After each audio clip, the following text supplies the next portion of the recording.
Play with fire here, guys. Like, comment, and subscribe. So, I've been all fanboy about my Derya TM 22, and I've got a problem with it. The buffer assembly has failed on me. Um, in an AR-15, it's got a spring and a buffer weight on it.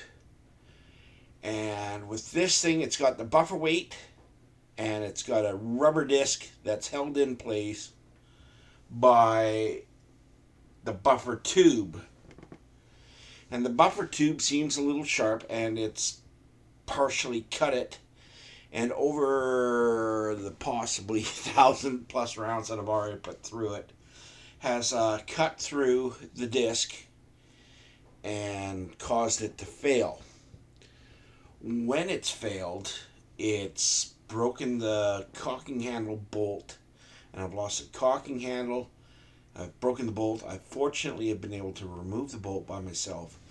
So now I'm in the process of contacting a gunsmith out east, and they may be able to get me the parts, hopefully on warranty. And if they are on warranty, I'm going to order myself some spare ones just in case in the future.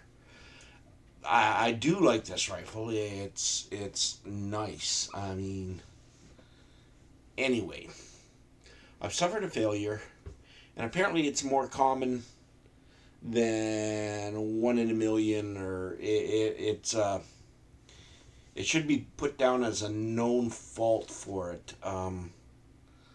I'm just not sure how they're thinking about fixing it. Maybe they could go to an AR style proper buffer to fix that, as opposed to that rubber disc, which will get cut up and torn because it's being held in place by the buffer tube assembly when it's screwed in.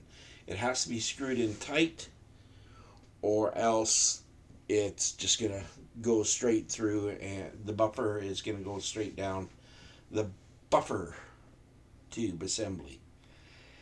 And that's not good, because you're back right where you started from.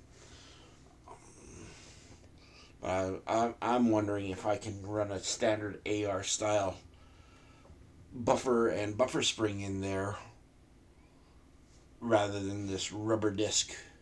I'll have to find out later. It'll be one of my over the winter experimentations. But I'm also working on my Swedish Mauser. I'm starting to reach out with that. We had a range extension to 650 meters, and it looks like I'm already starting to get zeroed in on one of the discs at 650 meters. They've got a smaller one. I'm gonna bring up the chronograph next time I go up, and I'm gonna see if I can dial in, weaponize my math skills, and do this properly.